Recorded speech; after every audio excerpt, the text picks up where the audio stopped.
I'm on the sofa today with Lucy Ann Hayes-Logan from Tucel Baharas, continuing our series of videos about visas, TIEs, NIEs and all things related to Spanish bureaucracy. Lucy's an expert in these and helps many people deal with these problems and obstacles. And I know from personal experience has helped many of my clients to overcome the challenges that these can face. We've been looking previously at different types of visas and we've looked at some in depth. Today, I think we're going to look at, it's unfair, I think, to say, the tail end of visas because they're all very important. But the less common ones, I think, might be the best. We've already spoken about the two ones that we most see commonly issued, which is the golden visa, kind of informally known, the entrepreneurs and investment visas. We've also spoken on non-lucrative visa, which is one we see for people retiring out here to Spain or moving out.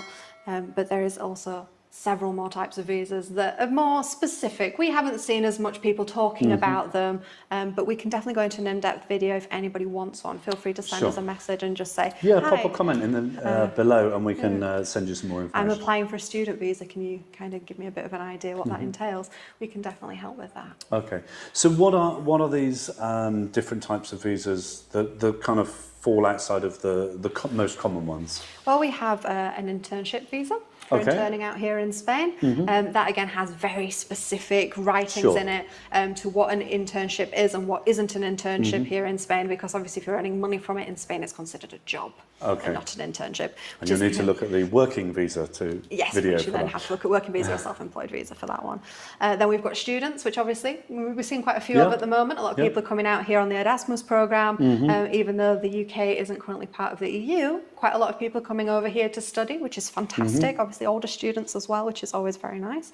Highly qualified professionals. If you work in certain sectors, you're considered a highly qualified professional, and the visa application process is quite easy for you because Spain always needs more highly qualified professionals. Of course. Then we also look at certain types like the national and the EU researcher. If you work in a research department, there's a visa type for those people as well. Then we have employed work, and we have employed work with a fixed term contract. They're two separate visas. So again, if you're ever in doubt, please just send us a message. Let us point you in the right direction, or any professional for that matter, point you in the right direction to which of those two visas, because they both have difference in the wording, difference in the requirements, etc. Then we have a working permit extension out here, that we have the working permit exemption, that's exempt from working out here. Again, the way it's written and the specifics of it are quite technical.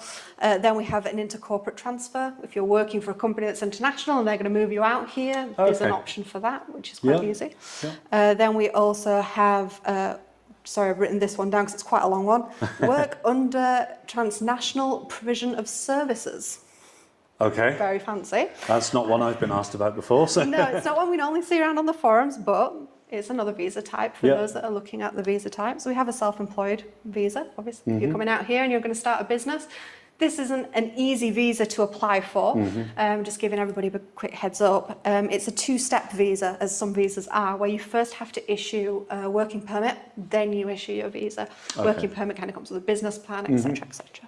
And then we have a family reunification under general regulation. This just means if you match the general regulation, you have family out here, you could maybe apply for that and acquire a visa through a family member being in the EU. Okay. So if you already have someone living here who has residency, you can apply to come and join them. That would be that one, because that is something I do get asked about quite regularly, particularly with people who've maybe lived here a long time and then children want to come here and live with them. So that would be the one to look out for. Exactly, that would be the one to look out for that. And again, that's got very specific requirements that make sure that you qualify for that, but most professionals will be able to guide you in the right direction for that. Okay.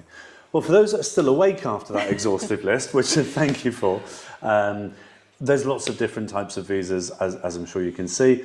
I'm sure for most people watching, those won't necessarily be applicable, but just in case, if you are looking at moving out to Spain and you need some help with the visa, don't hesitate to contact Lucy. Her details will be below. And soon we'll be looking at digital nomad visas. Digital nomad visas. As soon as they come out, we'll be sharing a video with the kind of details to look in for that. So to find out more about that, don't forget to subscribe. Click the notification bell and you can find out as soon as we have confirmation of the details of that, and then we can let you know in full detail. So Thank you for watching, and we look forward to seeing you again soon. Goodbye for now.